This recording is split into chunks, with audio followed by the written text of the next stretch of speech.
a project you blatantly refused and felt it was not important. Today,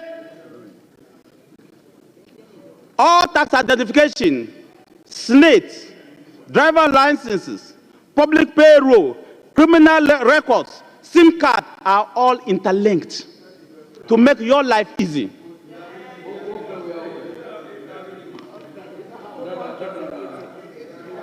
Mr. Speaker, we substantially increased and augmented the strength of all security services across, from the armed forces to the police service, the Ghana Immigration Service, to the prison service, to the fire service, to NADMO, to ambulance service, all of them. We increased their numbers and resourced them. That is what you are meeting. That is why we confidently say that you inherited a very peaceful country, second in only in Africa. That is what you inherited. Mr. Speaker, we made investments in all the security services across the whole country. We introduced, through the Zongo Development Fund, and constructed infrastructure across all Zongo communities, including yours.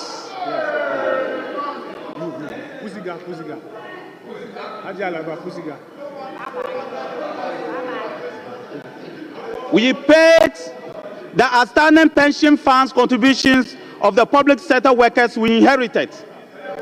We established 5 greenhouses at the Winya to enhance vegetable cultivation.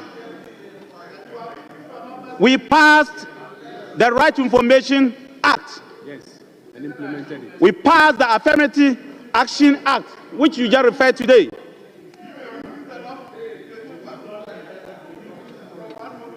Mr. Speaker, we completed and commissioned phase 2 and 3 of the Banter, the first international airport in Kumasi project, involving the construction of a new terminal building capable of handling 1 million passengers yearly, including the car park, apron, and all access routes. Phase 1 of the Sunyani airport rehabilitation, and upgraded and commissioned the Yakubu Tali International Airport in Tamale. But Mr. Speaker, I'll come to address what the honorable member said. But I just want to quote the chairman of the NDC. In 2017, when President Nana Addo Dankwa Akufo-Addo came to this house, and I quote, "Whatever it is, I am not interested in arguing about the statistics of otherwise of statistics. I am not interested in arguing about the correctness or otherwise of statistics. The bottom line is that whatever terms you describe the economy today, you were fully aware of its state before making your promises. So I will not use the statistics to form the basis of justifying. And so I hope he, in this case President Mahama, will not use the statistics to form the basis of justifying when or why he will not be able to implement the promises you promised. We are going to hold you responsible." That is the chairman of the NDC. But Mr. Chairman, Mr. Speaker, 3 things before I sit. First, to the Education Minister, that the GS Director General is overstepping his bounds. Honourable Member, your time is up. I then proceed to give the floor to Honourable Mr. Speaker, thank you very much. Isaac Adongo.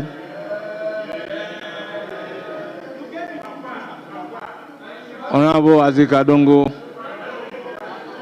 the time is 15 minutes past 3. You have 15 minutes. Please, the floor is yours. Thank you very much, Mr. Speaker. Mr. Speaker, I rise to contribute to the debate to thank His Excellency the President for delivering a very inspiring message of the nation to Parliament. Of course, my colleague has said it. It's obvious that Kweku Frimpong the Assembly. Mr. Speaker, it is only under this government that when Baumia digitalizes in Samanfo, Eji Kronufa, you digitalize to bring forth ghosts at national service. That is what your digitalization is about.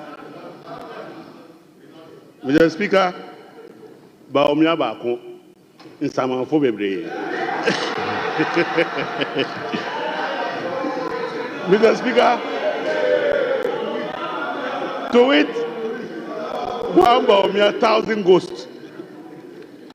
Mr. Speaker, we live in a country where after 8 years, some people cannot show us a completed, functioning hospital.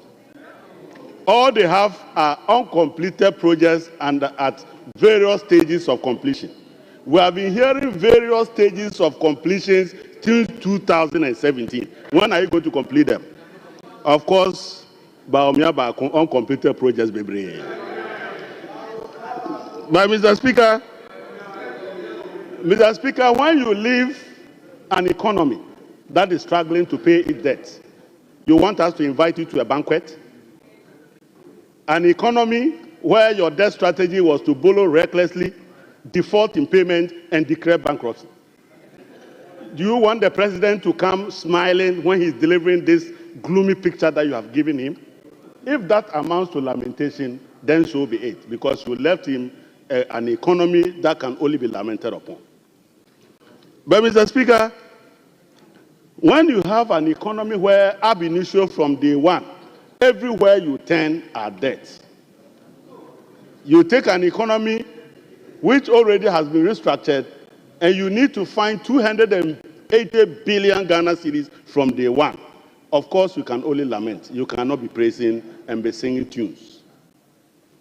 But Mr. Speaker, when you inherit an economy where every week, you have to borrow and pay a debt of 6.5 billion a week, certainly that is not the type of economy you expect the president to come and be clapping hands for.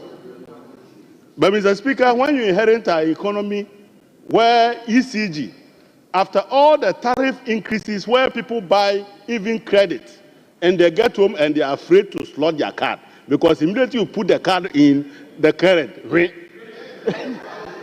you want the president to come here and clap for you for that type of economy. And on top of that, you are still owing 68 billion Ghana cedis. Are you not scared that you left this type of economy for His Excellency? If His Excellency appears at a time when Cocoa Board is owing 3.25 billion, 32.5 billion, and already has commitments of about 21 billion, cumulatively 55 billion is what you left for him. This is not a tea-making party. And you want him to come here and be clapping for you. And when he tells the people of Ghana, this is the economy you have left, you said that is lamentation. Mr. Speaker, Baumia Bako, Ekankwa, baby. If you pass through ECG, there is debt. Cocoa Board, debt. Government of Ghana, the Treasury in the Ministry of Finance. In fact, I think Atufosi may have to convert that ministry into a debt-paying ministry. Because every day, whether he has job to do or not, every Thursday, he must go to the Bank of Ghana and auction to be able to raise money to refinance your mess. And you are here holding press conferences for creating the mess that he's trying to clean for you. I heard my good friend at the back there was saying that it is scary. You have given us a caricature of an economy. What to fear in our economy is the type of picture you have created for us. And when His Excellency says that, you say that is lamentation. Mr. Speaker, they gave us a lamentable economy, and that is the only state of the nation that His Excellency can speak to. But Mr. Speaker, when you have a group of people who have been so reckless to the point of finding it difficult to understand, and when you decide to put a stop to their recklessness, they call you a terminator. Mr. Speaker, unfortunately for them, the man who inherited their mess is a ruthless terminator.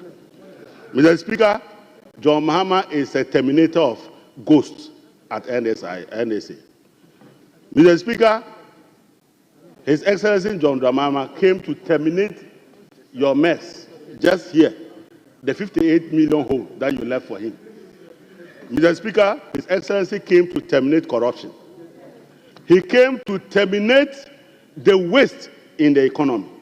He came to terminate the rental of private jets that you were so accustomed to. Mr. Speaker, we have a president who terminated all the wrongs that had occasioned the management of our economy. The destruction and collapse of our banks have been terminated by His Excellency. You should be praising him for terminating the messy economy that you left for him. And we are now on the path to a proper growth that is inclusive and that will create jobs for our people. And you should be praising His Excellency for that foresight. Mr. Speaker, we have a country where our colleagues, they borrowed to the extent that every corner where they were giving Susu loans, they were there. Susu loans, they were interested. In fact, Kojo Pokroma, I remember you were the information minister when you were trying to educate me on what is called Samurai bond, Panda bond, Century bond. Mr. Speaker, these are the people. They were experts in bonds. When you ask Kojo, oh, this is Samurai bond, it is in Japan. They knew every corner where they were giving loans. Panda bond. Kojo, are they still giving the panda bonds? They said something was called Century. Mr. Speaker, there was actually a bond called Century bond. Century bond.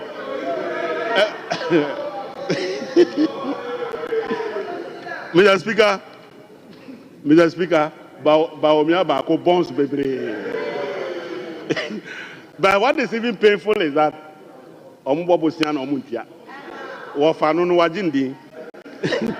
they don't pay. Theirs is Takashi debt management record.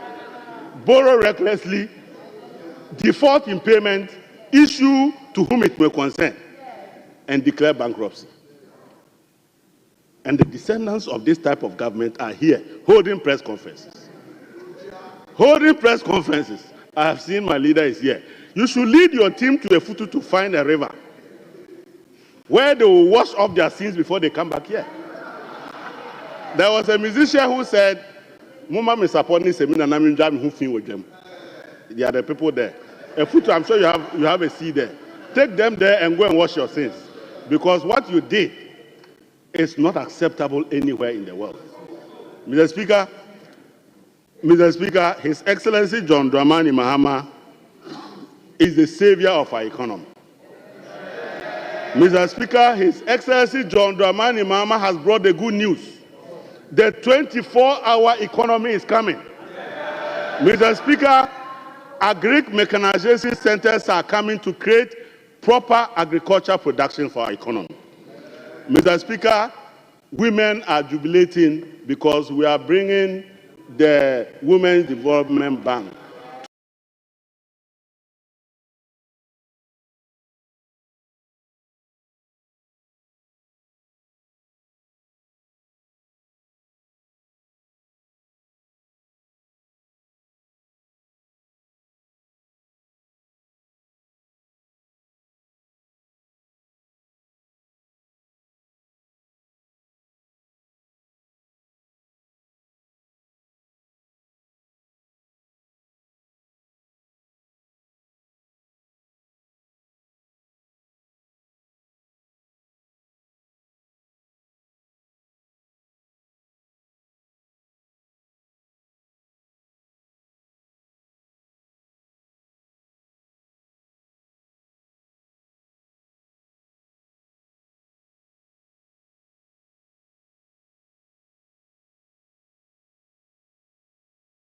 to provide tailored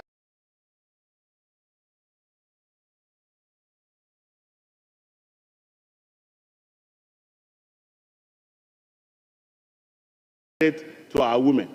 Mr. Speaker, practices to come and formalize Okada transport to help you manage your traffic. That is the government that we are working on. And you need to understand your mess. It is because of Okada Ghanaians showed you the way and gave you a deficit of 1.7 million votes. You have still not learned your lessons. You have still not learned your lessons. But Mr. Speaker, there is only one group of people who are capable of turning this country around. We are the descendants of His Excellency Jerry John Rawlings.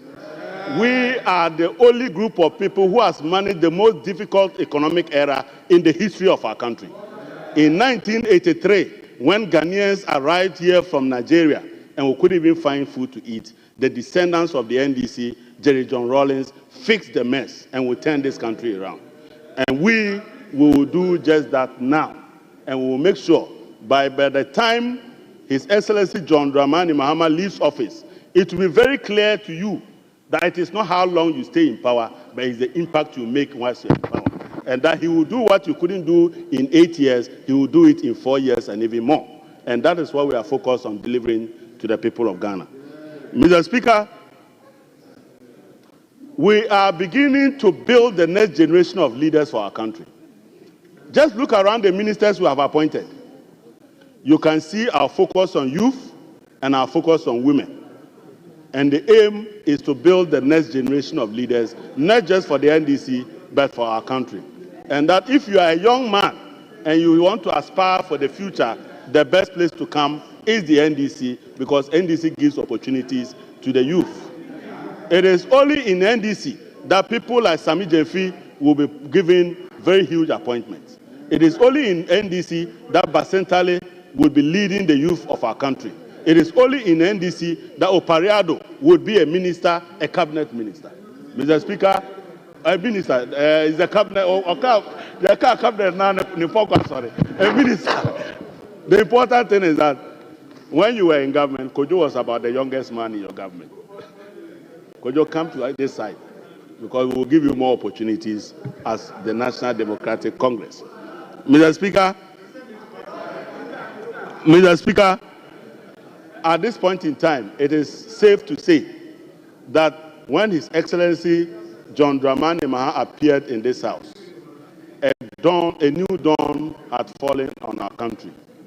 We had moved away from the kind of economic management that was based on sloganeering. We will digitalize. Today, can you show me your digital blueprint after 8 years?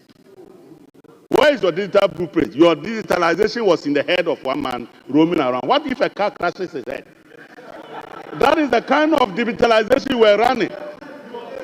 Mr. Speaker, we were in a country where,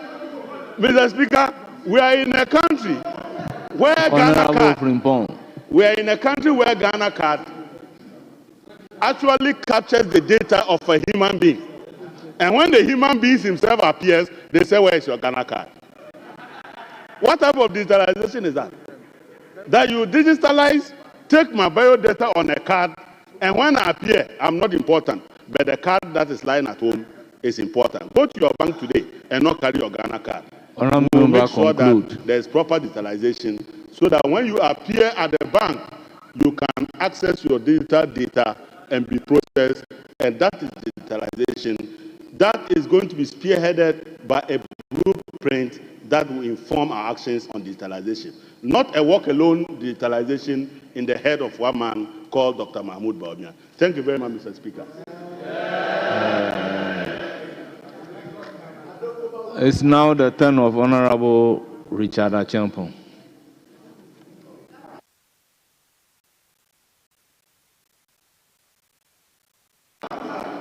Honorable Richard Acheampong, you have the floor. This debate. What is going on? What is going on here? What is going on here? No. What is going on here? We will not allow this. What is going on here? What is going on in this chamber? What is going on in this chamber? No. What is going on in this chamber? What is going on in this chamber? That's all right. It will not happen. What's going on in this chamber? Why? What's happening in this chamber? What is going on in this chamber? What is going on in this chamber? What is going on in this chamber? Osofo, Jatro. Honorable members, order. What is going on in this chamber? What is going on in this chamber? What is going on in this chamber? Why? Yes, I'm aware my mic is on. What's going on in this chamber? What is going on in this chamber? Why? Why? What kind of democracy? No, it has never happened in the history of Ghana's politics. Why? What is going on? What is going on? What is going on? What's going on? What's going on in this chamber? What is going on?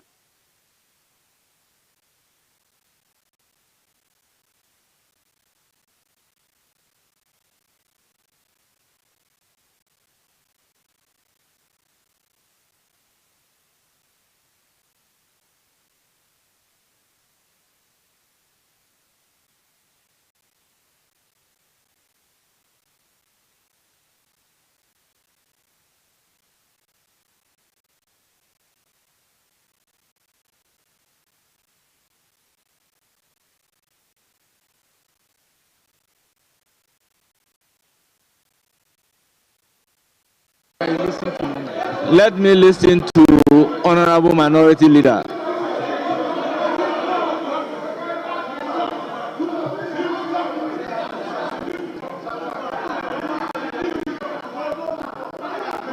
Honorable Minority Leader, you have the floor.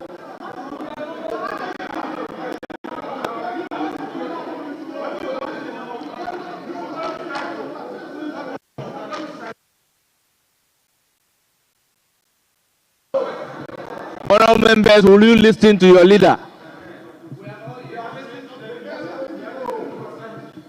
Mr. Speaker,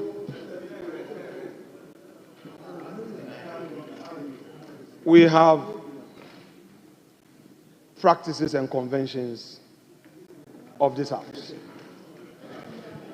We've all observed these practices and conventions since 1997. Mr. Speaker, never has this House ever resorted to situations where in debates we go by numerical strength. It has never happened before.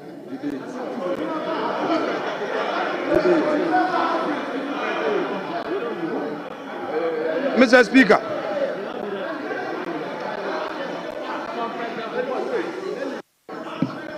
Honorable members, order. You should have the courtesy to listen to your leader.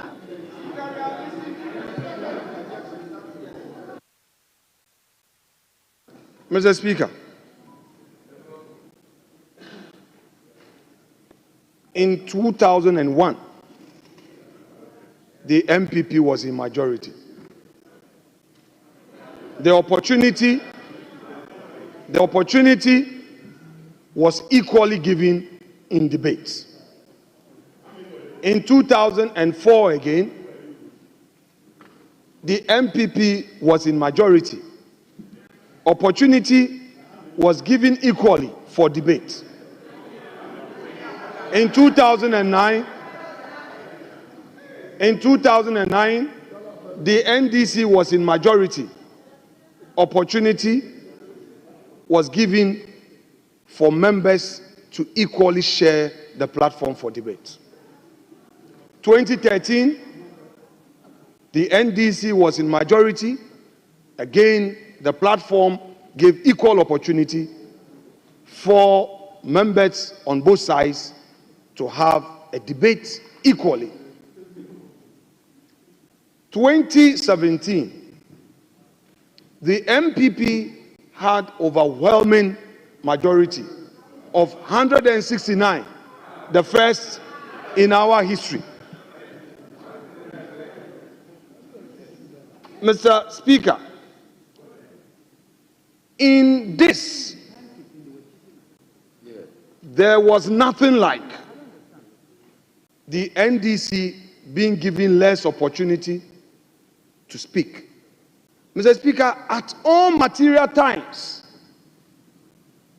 in 2017 all the way to 2020, 21. Time allotted, if members were given 10 minutes, the 10 minutes was for both sides. 15 minutes for ranking and chairs was observed. Leaders had their 30 minutes and 40 minutes, and it was done for both sides. Again, when it came to how the debates had to be shared, if the NDC minority had 5, the MPP majority equally had 5. Mr. Speaker, it must be emphasized that even in travels, when it came to delegations, there was nothing like the majority having more. Mr. Speaker, it never happened. Travels, can I finish? When I'm done, Honorable, when I'm done, you have the opportunity to also have your bite. So listen. Mr. Speaker, in opposition, I recall... Honorable Minority Leader, this is a house of record. Can I finish my submissions? No, I just want to clarify the issue with you. Let me finish my submission, most respectfully. As a house of record, are you saying as a fact that in travel, the proportions are not applied? Mr. Speaker, I am making my submission. Let me finish. Mr. Speaker, let me finish. Mr. Speaker, the majority leader will have an opportunity to come and make his submissions. May I finish? Mr. Speaker, I had an opportunity. May I use myself as an example? Fact that I know. Mr. Speaker, I had an opportunity to travel with Honorable... Well, Honorable Minority Leader, let me recognize Majority Leader. That's fine. Please recognize him. Mr. Speaker, he made a statement claiming that travels were equally distributed, which is not the case. You are trying to draw his attention so that he will correct that, and he's refusing to correct that. Mr. Speaker, this shouldn't be the way that we go about business in this House. The records are capturing that, which is not true. It is not true. It depends. If, let's say that there's a travel in which you are sending 2 people, there you may say, okay, 1 person from minority, 1 person from majority, in which case you may say it is equal. But where you have a delegation of 5, it has never been the case that we will share equally. So, Mr. Speaker, at least correct that fact and continue making your point. Please, let's develop that culture where when the speaker is drawing your attention to what appears to be an inaccurate statement, deal with it. Honorable members, as speakers, we do not take part in the debate, but sometimes we provide some guidance. So there is nothing wrong in doing your contribution. Your attention is drawn to something. The speaker is not taking part in the debate by drawing your attention to that particular fact. It happens in every democracy. So, Minority Leader, you have the floor. Thank you. I appreciate the opportunity. Mr. Speaker, between 2013 and 2017, I was in this House. The opportunities that I had from the Minority Caucus for travels, the delegation was equal. We were in minority.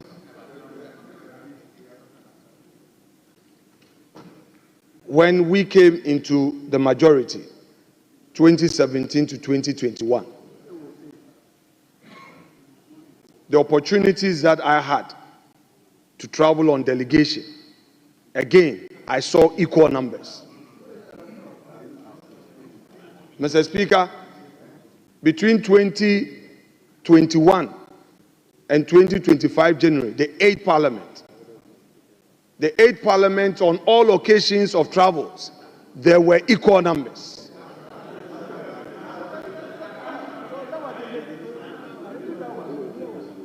Mr. Speaker,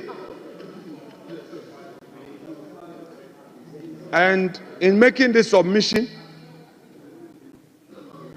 I invite Hansard to refer to all records of my official travel in this house, which travels Hansard would confirm that per the administrative records, these were equal opportunity given for members to travel. That is just by the way. Now let's come to debates. Mr. Speaker,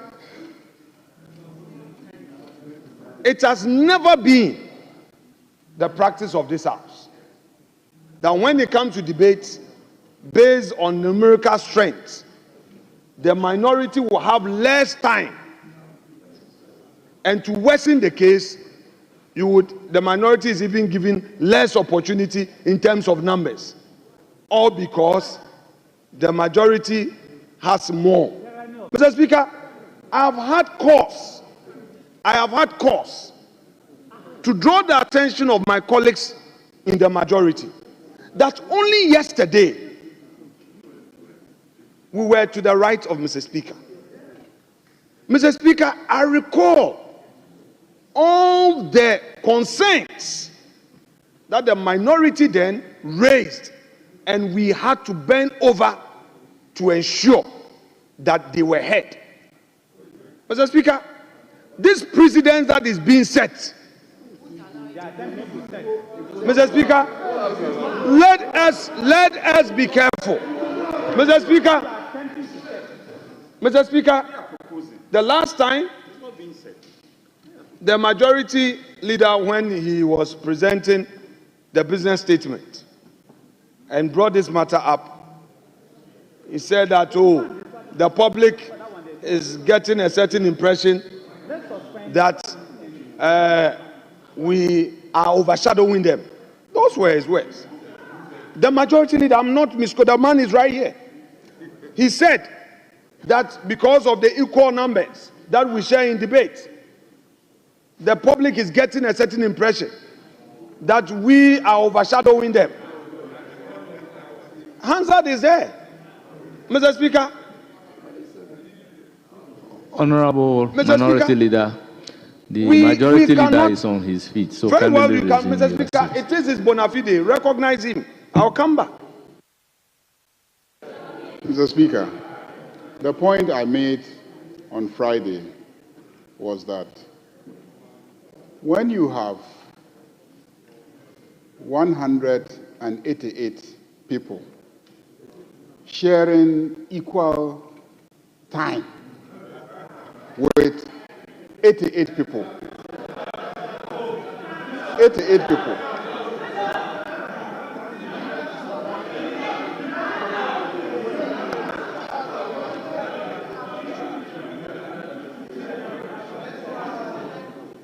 I said, when you have 188 people sharing allocated time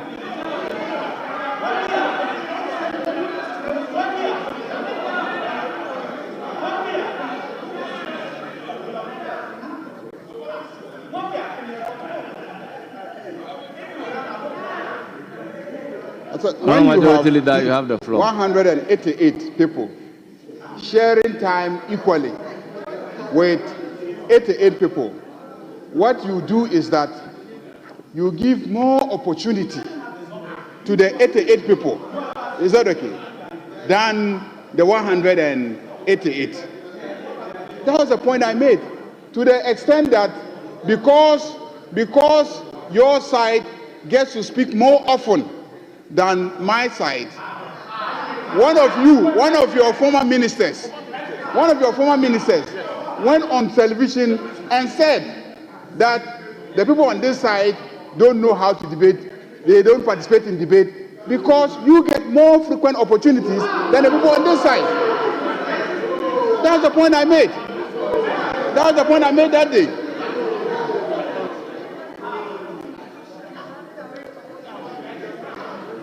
Yes, you have the floor. Continue.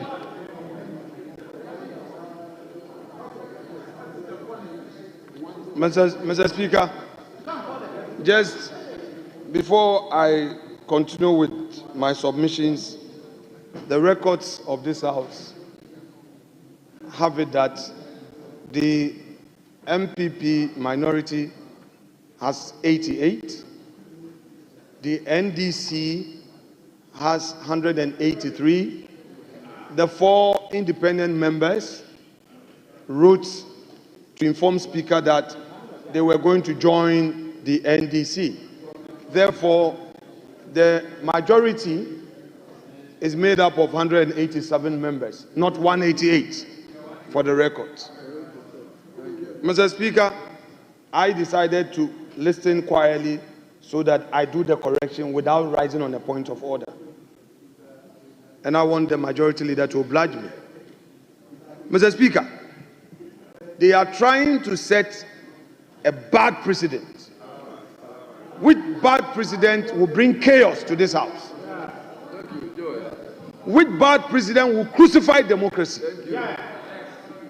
Mr. Speaker, we have human rights activists on the majority side. The lead human rights activist is the majority leader. Mr. Speaker, why are they trying to, as it were, go against the promises of our Constitution? Equal opportunity. Equal opportunity. Equal opportunity. Mr. Speaker, is guaranteed. Mr. Speaker, we will not. Mr. Speaker, we will not. I repeat, we will not accept, allow the majority to use its numbers to intimidate us. Mr. Speaker, they should know that they are not going to be in this majority forever. Today, the Minister of Education, Haruna Idrisu, is in this house, and his side is proposing this. Hey, Haruna. Hey, Haruna. Hey, Haruna. And Mr. Speaker, Honorable Mahama Yariga, who was the de facto legal advisor to the Atufosin leadership, is today saying that if he gets 3, we should get 1. It won't happen today, it won't happen tomorrow. Mr. Speaker, this is coming from a Harvard scholar. Mr. Speaker, this is coming from the Harvard scholar. Honorable Minority Leader, I think you've made your point. Mr. Speaker, I'm not conclude. Done. Mr. Speaker, I'm not done with respect. I'm not done with respect. You've made your point. It's very clear. Mr. Speaker, yes, I will land. May you conclude. Mr. Speaker, yes. Asha. Yes. Mr. Speaker, the last time when this matter came up, the second deputy speaker, who was in the chair, made it clear that Mr. Speaker himself, when the matter came up for discussion, opposed to this arrangement, and I said that we should go to Mr. Speaker for a discussion on this matter. The second deputy speaker rejected this proposal. We therefore, Mr. Speaker, approved the business committee report without that item. So this is not a matter that we have agreed to. Mr. Speaker, it is a way they want to use to run away from their own SONA. We are ready to debate the SONA. If they don't want us to debate the SONA, they should say so. If you cannot stand the heat of the minority, you can walk out. Walk out is part of parliamentary practice. You should walk out. You can go out. Today you say you have majority. Look at your seat. Look at all the empty seats. You are even less than 70. You are 64. You claim that you are majority, 64. 187, you only bring 64 for an important day like this. Absent majority. Absentee majority members. Where are they? Count. Empty seats all over. Empty seats. Empty seats. Then you want to use the empty seats to intimidate us. We will not allow you. It won't happen today. It won't happen tomorrow. We will resist you. Mr. Speaker, please rule on this matter. Stop them. It is our turn to debate. We are ready. Honorable Abna Osei Asari is ready. She is our next to debate. Allow her to debate. You are not calling another person from the outside. I submit. Honorable Majority Leader. Accept that you are. Mr. Speaker, last Friday morning, the Business Committee met, and our own standing order says one of the responsibilities of the Business Committee is to allot time for debate. And we agreed that we were going to debate for 4 days. 4 days. And for each of the days, there will be 10 contributors. So if you multiply 4 by 10, that will be 40. This side of the House, represented at the committee meeting by 4 members, proposed that we should share the time equally. They will take 20, and this side will take 20. So each day, 5 people on this side and 5 people on our side. And our side said no. We cannot allot the time equally because we are not equal. We are not equal. Mr. Speaker,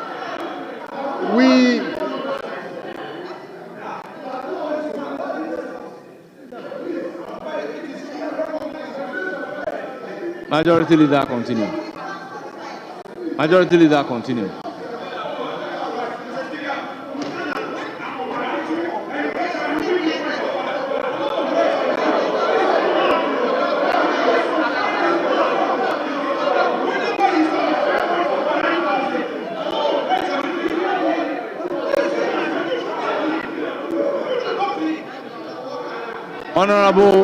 Honorable Minority Leader, with all due respect, he is making allusion to matters that happen at Business Committee.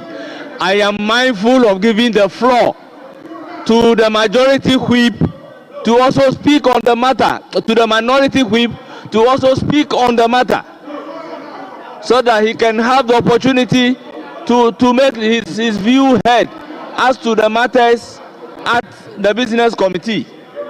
That is what I intend to do.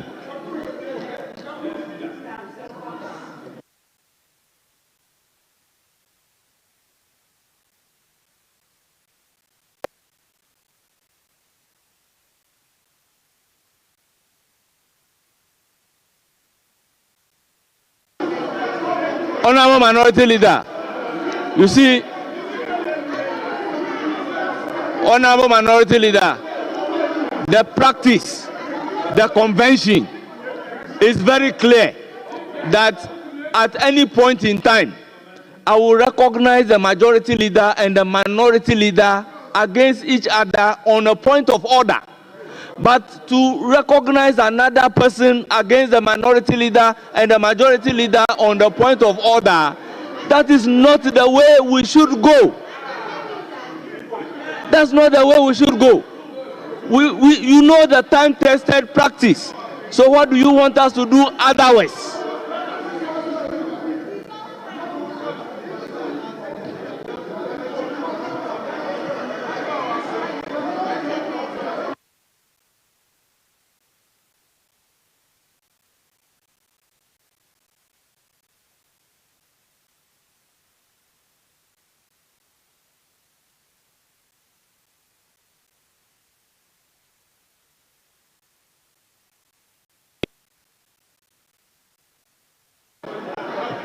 Honorable members, honorable members, order. You see, if it were to be the minority leader who is up on a point of order against the majority leader, I would have recognized him.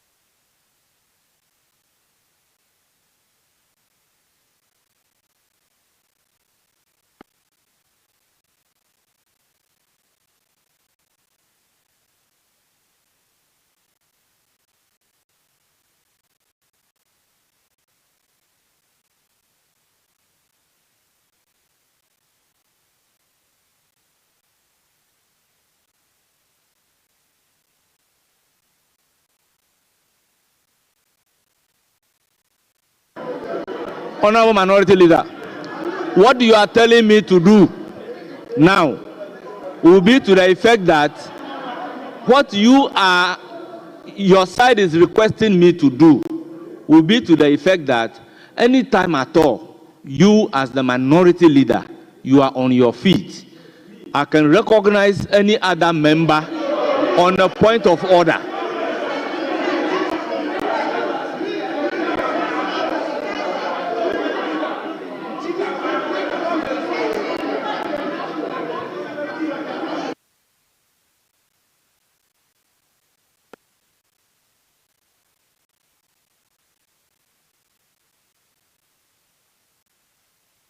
Minority Leader, I will give you the floor. Yeah, Mr. Speaker. Mr. Speaker, the practice has always been that leadership, when any of the five, there is a point of order, a member in leadership can rise. Mr. Speaker, you sitting in as Speaker, Mr. Speaker, check the records. The Fiamako is a chief whip. Mr. Speaker, can I finish? The absence of Mr. Speaker, can I finish? The majority Mr. leader. Speaker, can I finish? The problem is that you also don't listen to us. I have had several occasions where Rickett will be seated. Rickett will be seated. And the Fiamako will rise on the point of order against me, and I will resume my seat. It is the chief whip of the minority who got up on his feet to raise a point of order. In fact, Mr. Speaker, I will bring you Hansa, where the majority leader was seated right here, yet the Fiamako rose on a point of order against me. The Hansa is there, where you were presiding. Mr. Speaker, let us get the precedent clear. The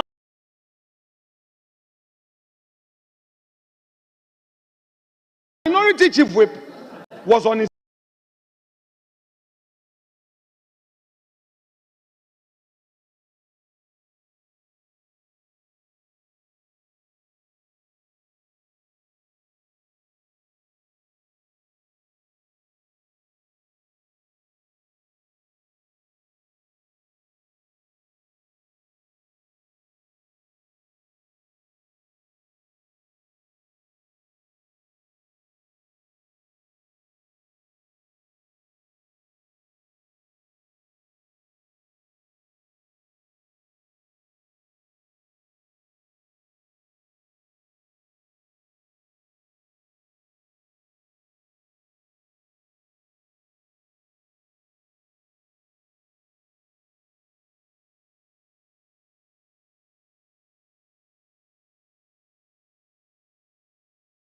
feet on a point of order.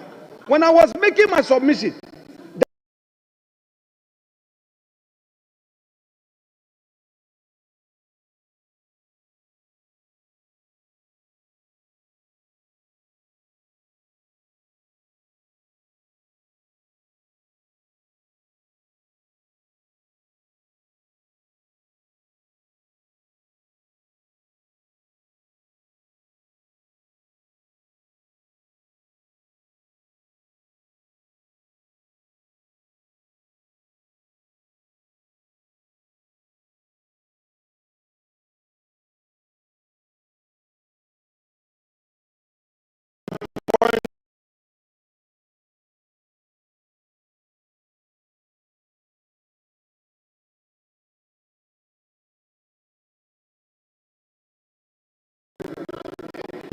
was at the business committee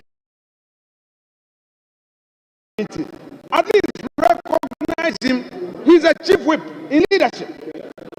I'm not saying that any other member outside. I'm not saying so. So please, kindly recognize him with all due respect. Minority Leader, if it is matters emanating from the business committee, allow the Majority Leader to land, and I will give the floor to the Mr. Minority Chief Whip. You never, this point of order, you never allowed me to finish my... Honorable Minority Chief Whip, what was the decision contained in the business? The second deputy presided.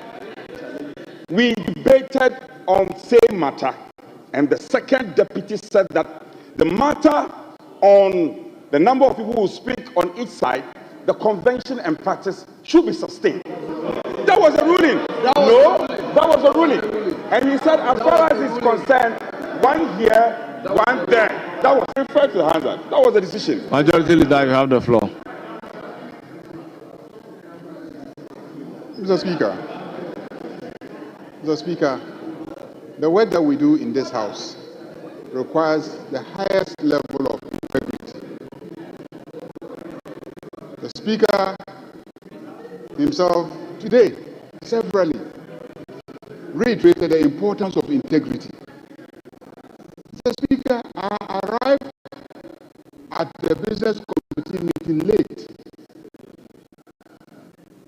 And then when they indicated that they had agreed that they would present 5 people and we will present 5 people, I objected. I said, no, this is not possible. The chief whip, when you made this proposal, I objected, but you overpowered me. You see, my leader has come and he has repeated the same position. Those are the facts. He knows. I won't lie. Mr. Speaker, I won't lie. Order. So apparently it had been raised by the chief whip on this side, but they concluded that it will be 5. I said no. I said I will not accept it because you cannot be 88 and then we will be 187 and we will share the same equally with you. I refused. So we debated and debated and debated. We could not arrive at a consensus. Because we could not arrive at a consensus, we said that the matter should be put to a vote. The matter was put to a vote, and they said they didn't want to vote, and they were objecting to the decision. I said the standing orders say decision should be by voting. So if you vote, vote. If you won't vote, then you are abstaining. And they said they were not abstaining. I said, you are not abstaining, you are not voting. What kind of position is that? So we voted and we recorded the votes. And the vote was that 7 of us approved the decision to use the population size in the House as a ratio by which we will share contribution. 4 of them said we should record that they were against the decision. We said that means that you are voting against the decision. 7 have voted for, so we have taken the day. We came to this chamber, we reported. We rehearsed the same arguments. The same argument, the arguments that he's repeating here, was rehearsed on Friday here in this chamber. And we said, look, the rules are that business committee should program debate, allot time, and we have met and we have allotted the time. This side will take 68% of the time, and you will take 32% of the time. Then they objected. The vote was the report was adopted. After the adoption of the report, then the speaker made some statements saying that he thinks that vote contribution should be governed by Order 115. And I said, no, that's your opinion. So I insisted that we should state clearly what the conclusion was. Then he said that the conclusion of the House was that it had adopted the report of the business committee. Is that okay? at the report of the business committee. But he, the speaker, had expressed his view on the matter. He said it was just his view. Everybody was here. He said it was just his view. But that the report is what has been adopted, and the report says that this side should enjoy 68% of the time, and this side should enjoy 32% of the time. That was the conclusion.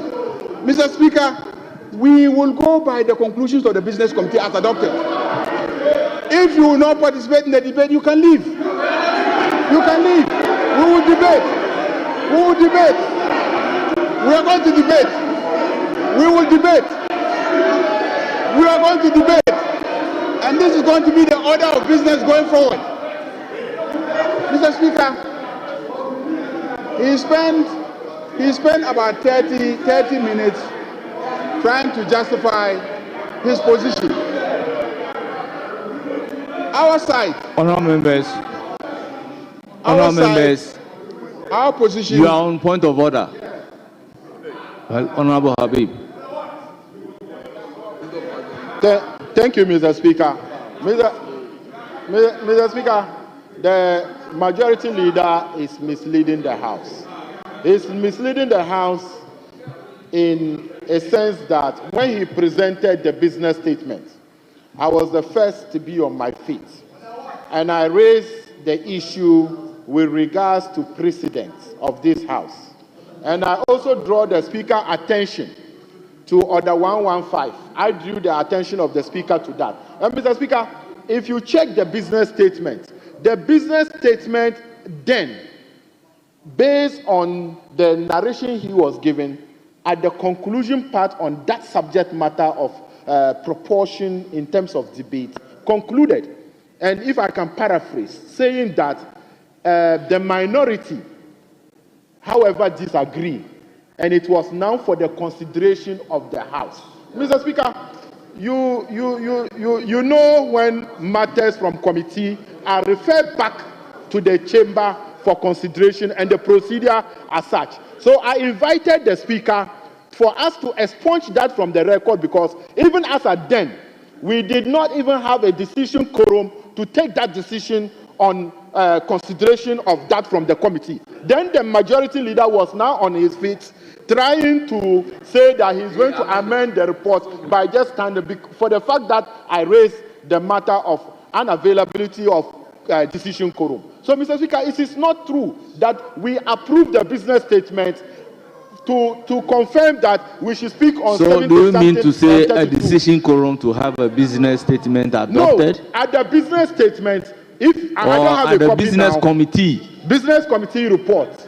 The business committee report, I don't have a copy, but on that particular matter, they concluded. No, the point that I want a clarification from you. Are you saying we need the number for making a decision under Article 104 to be able to adopt the business statement? Mr. Speaker, that part, not the entire business statement, that part, ordinary business statement, when it comes, it's in a particular form, but that decision, the clerk or what was presented in the report was to the effect that the minority, however, disagree, and it is now for the consideration of the House. It was written on the report. After his attention was, so it is not true that we agree on that percentage. What we agree in approving that business statement was that one will speak here, one will speak here, and that was the decision, and nothing less than that. Honorable Deputy Whip, how is a decision taken at a business committee or any committee? Is it by a majority or consensus? Mr. Speaker, in many a time, business committee reports are by consensus. In this particular matter, it was specified in the report that it was for the consideration of the House. There was no consensus, and we did not take such decision. And the decision we took was to the effect that one here, and nothing less, nothing more. And that is what we stand by. Honourable Majority Leader, Mr. you may Speaker, conclude on the issues. Honorable Habib was not even at the business committee meeting. He wasn't at the business committee meeting. He wasn't at the business committee meeting. Mr. Speaker, Standing Order 284, which governs voting at committee. And let me read it. It says that a decision at committee shall ordinarily be by consensus. Then 2 says that where a committee is unable to reach consensus, the decision shall be by majority vote of the members present, either by voice vote or by head count. So we argued and argued about this arrangement, voting arrangement, debate arrangement, and we couldn't reach consensus. I cited this standing order and said, since we cannot reach a consensus, we'll have to vote.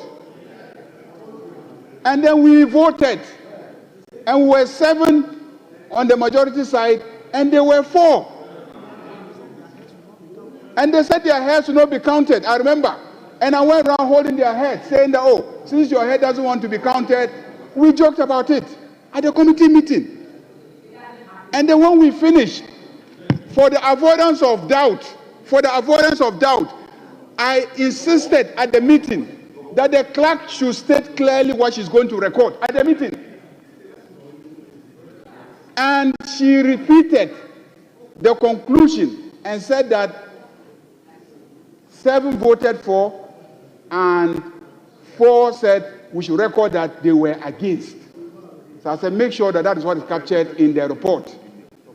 When the report came here, then there was an insertion that 7 voted for, and then 4 said they were against, and that the matter is being referred to plenary to decide. That's what was contained in the report. So he drew my attention to that aspect of the report. Subsequently, I followed up with the clerk and asked, why did you put that? The clerk said, oh, but everything that is discussed is subject to plenary adoption. The entire report has to be adopted. So you have voted, 7 of you have voted for this arrangement, 4 are against, but whatever it is that you have done here has to be accepted by plenary. So plenary is the final arbiter of the matter. That's the explanation that the clerk gave me. Jethro is here, the clerk.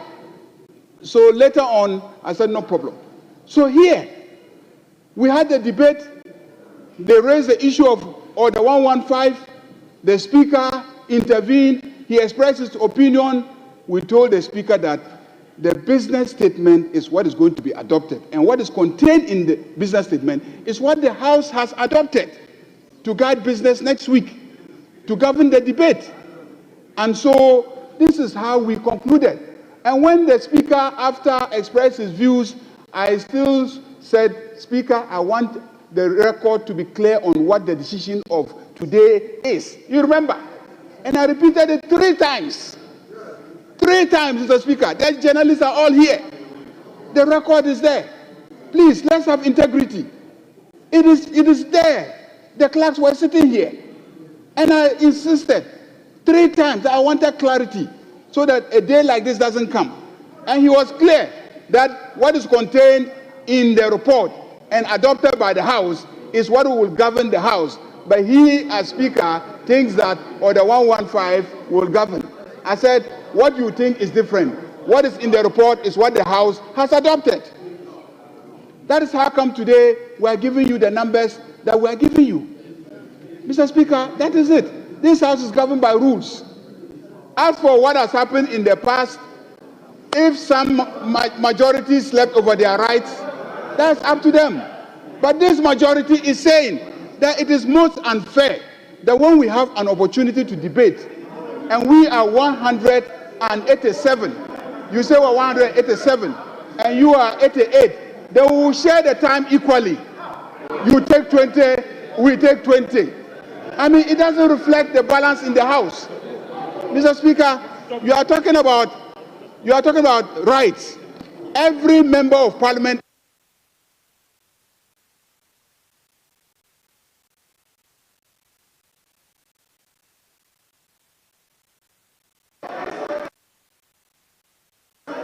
Your microphone.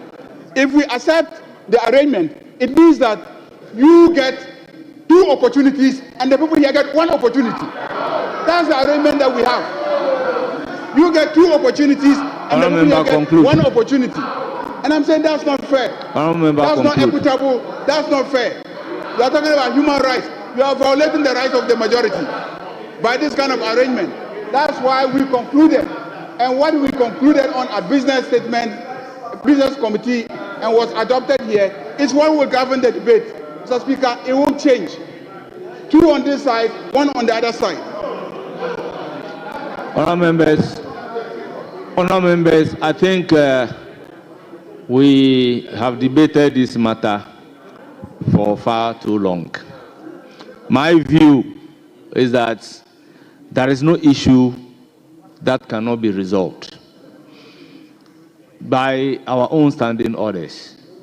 We have to build a consensus. And in the absence of a consensus, then we can take a decision by way of voting on the matter.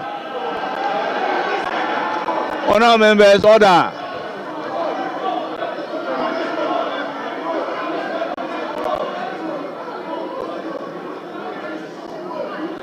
Honourable members,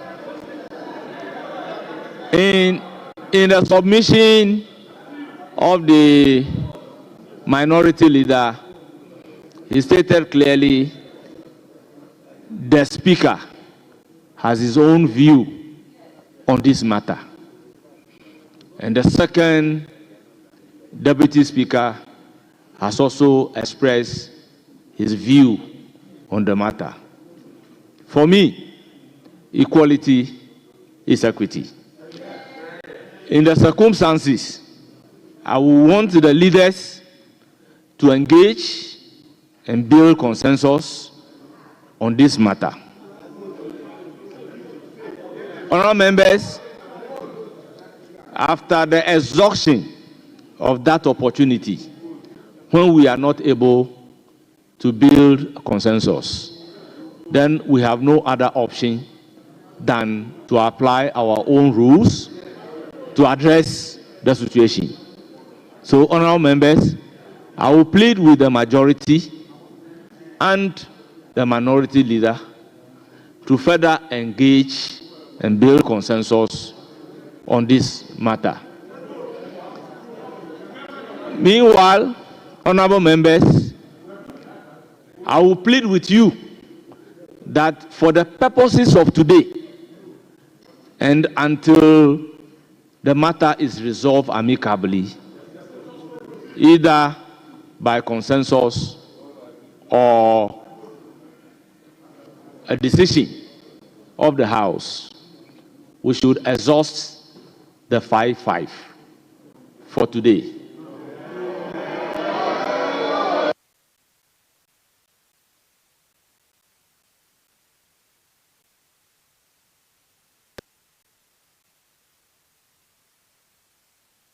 As Honourable Majority Leader.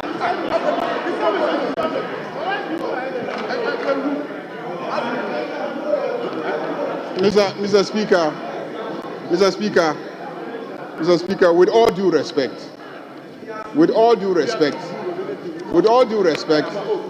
if you ask us to go and engage, the least you can do is to abide by the decision of the House last week. That's the least you can do.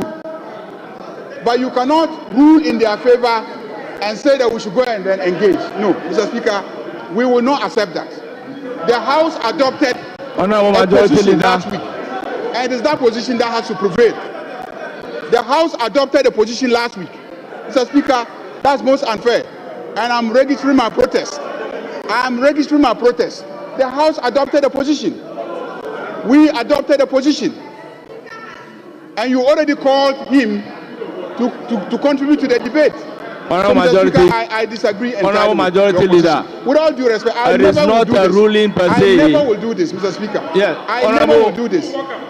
Honorable, We will not walk out. If you will not walk out, we will walk out. We will walk out. Mr. Speaker, it won't happen. We will not agree, Mr. Speaker. We will not. We will not agree.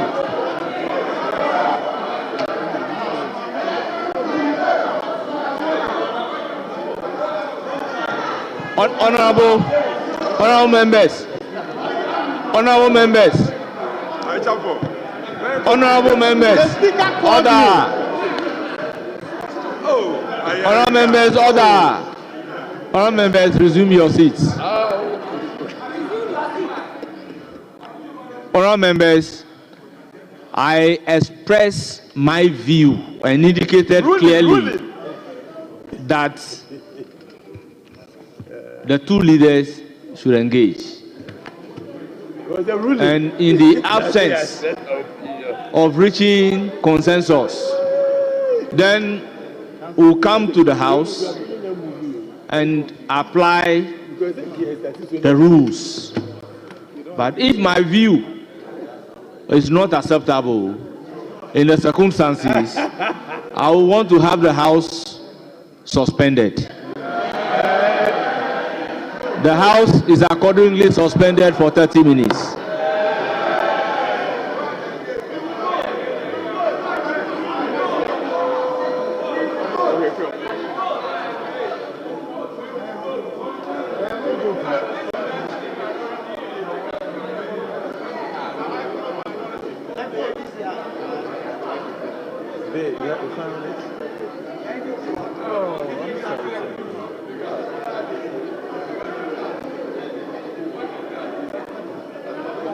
So where was it? Where was it?